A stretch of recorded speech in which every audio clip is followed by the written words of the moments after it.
Welcome to aefTV. I'm joined by Olivier Pognon, who's the Director and CEO of the African Legal Support Facility. Welcome, Olivier. How have you been enjoying the conference so far? It's been very good. It's been very good.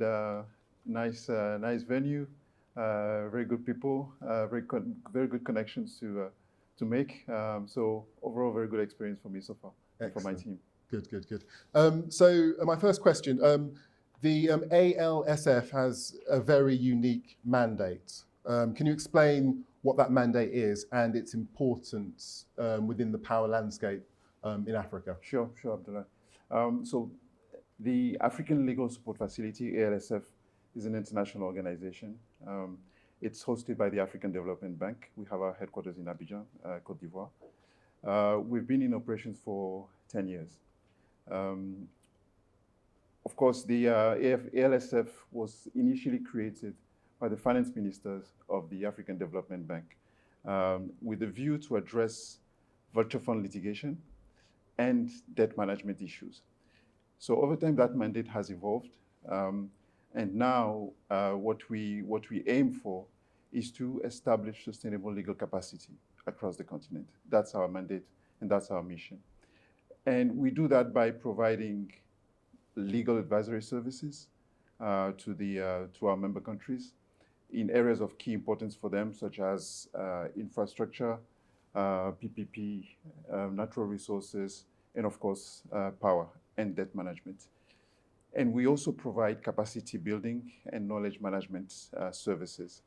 One strong illustration of that is our ALSF Academy. The ALSF Academy is an online certification program which cuts across all the areas of importance for our member countries, the ones that I mentioned before.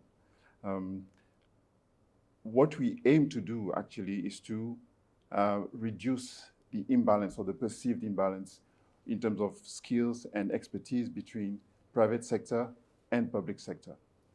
So in summary, the ALSF supports African continents in negotiating fair, transparent, bankable contracts and make sure that eventually we deliver successful projects to the African continent, particularly in the power sector. Okay, excellent, thank you. Since its inception, the ALSF has your power-focused portfolio has grown exponentially, covering numerous projects across the continent. What do you attribute this to, and how do you envisage the power sector trajectory over the next 5 years? Well, Abdullah, the energy is the running thread or the silver lining of all development goals. It comes across in all conversations around development objectives and means of development for the African continent. So the ALSF is involved in the energy space. We have approximately 40 projects that we're currently assisting African countries with. And our support in that space includes advisory services to the member countries.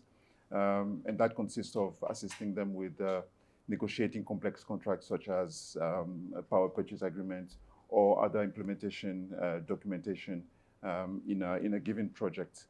The support we provide is multidisciplinary. So it would include legal assistance, technical assistance, and sometimes financial assistance. The aim being to provide governments with all the tools and expertise they need to negotiate sound and balanced contracts. The capacity building aspect is also very important. All our projects includes a capacity building component. And that gives our government counterparts a hands-on experience by both being involved in a project as the project unfolds, but also benefiting from the capacity building experience and exposure to our knowledge product. We have a very dedicated or specialized expertise when it comes to assisting our countries with energy projects. And I think it's that area of expertise or that niche expertise, which actually led us to see a growing number of projects over time, especially in the past few years.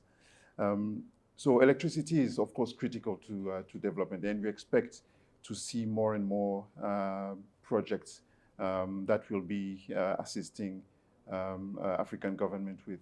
And in the next few years, we'll be making sure that not only do we provide the technical assistance required, but we also enforce and implement the capacity building and the experience, the exposure to government lawyers that is required for them to eventually negotiate those complex contracts on their own. Absolutely. And so when do you kind of foresee the kind of like fruits of this work, kind of like, when do you see this this work kind of bearing fruit, as it were, kind of on the ground? Well, we see the results already of what we've been doing over the past 10 years. Just so you know, Abdullah, the facilities mandate has just been renewed for 14 years, which in a way is a testimony of the good work that the facility and the team has been doing over time. We do monitor and evaluate our projects, and so we're able to see how what we deliver in terms of legal assistance, in terms of advisory services, in terms of capacity building, how that impacts the countries and the economies. So we have those measuring tools. Of course, as I said, the facilities mandate has been extended for 14 years, so which says that there's much more work to do.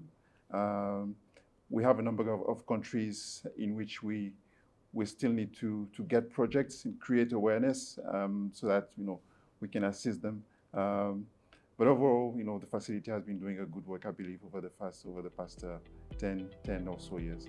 Excellent.